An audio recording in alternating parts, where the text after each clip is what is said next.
because this is what I call Keir Starmer's greatest hits. Let's kick off, first of all, with what he said before he sacked Sue Gray. And just on Sue Gray, on her position, casement has apparently been causing divisions. Can you offer some clarity on that? Yeah, that's complete nonsense. Nonsense. Absolutely no divisions being caused by Sue Gray. Why have you fired her then? I can't say. Let's move on, because surely he's got something more to say about cronyism. We will restore standards in public life with a total crackdown on cronyism. Seriously, if politicians think they can carry on like this on my watch, they can forget it. 32,000 quid for some suits and some glasses. Yeah, all right then. Next one. Keir Starmer on the rules. It's very important to me that the rules are followed. I've always said that. I said that before the election. I've reinforced it after the election. Brilliant. I mean, this is too good, isn't it? I mean, you couldn't write this stuff. This is actually genuinely, absolutely what he said. Here's what he said on July the 3rd before We've prepared he this actually got party for government. We've prepared all of our departments for government. If we are privileged to come in to serve our country, it will be public service for me, as it always has been, not self-entitlement. Public service, not self-entitlement. Really? We'll be the judge of that. And finally, the pièce de résistance. On a very, very serious matter, I'm afraid, he managed to make this blunder. So I call again for restraint and de-escalation at the border between Lebanon and Israel. Again, all parties to pull back from the brink.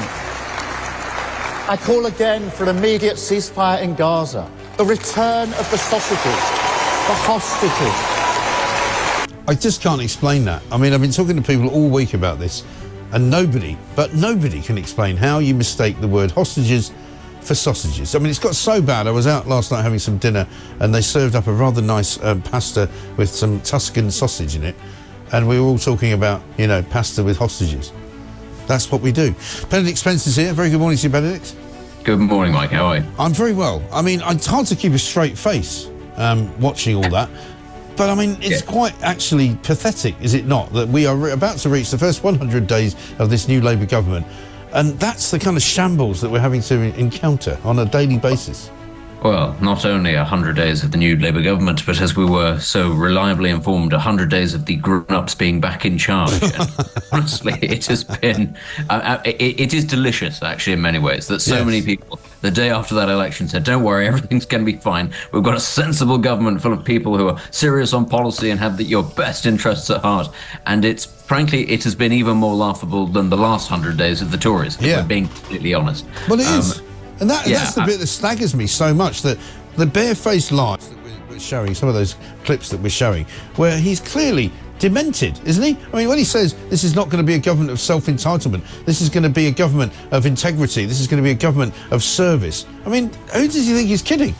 I mean, he's carpet bombing what reputation, what actual respect the Labour Party had. I mean, we do have to remember, they won a large majority not because people liked them, but because they weren't the Tories. So actually, you know, as much as people, they might say that they were offering something different and that people bought that, I still think there was a lot of scepticism about how good Keir Starmer and his front bench were. But yeah, they've taken it that I didn't really think were possible in terms of, you know, the gifts and the freebies and the double standards and the two-facedness and even the explanations. You know, people like Angela Rayner coming out in the midst of all of this going, well, everybody does this, it's perfectly fine. You know, basically setting out the stall as, well, the Tories were bad and they got away with it, so we can do the same. As if that's how this works, as if that's how popularity works, as if that's how legitimacy works, and as if her Prime Minister then doesn't very regularly go on television saying, we will do the exact opposite of all these things that it turns out we're still doing. Well, this is the problem, you know, because no matter how much he might want it all to go away, he seems to be forgetting that, unfortunately, the media in this country are still relatively free until he shuts it all down and manages to sort of stop us all from saying things that he doesn't like.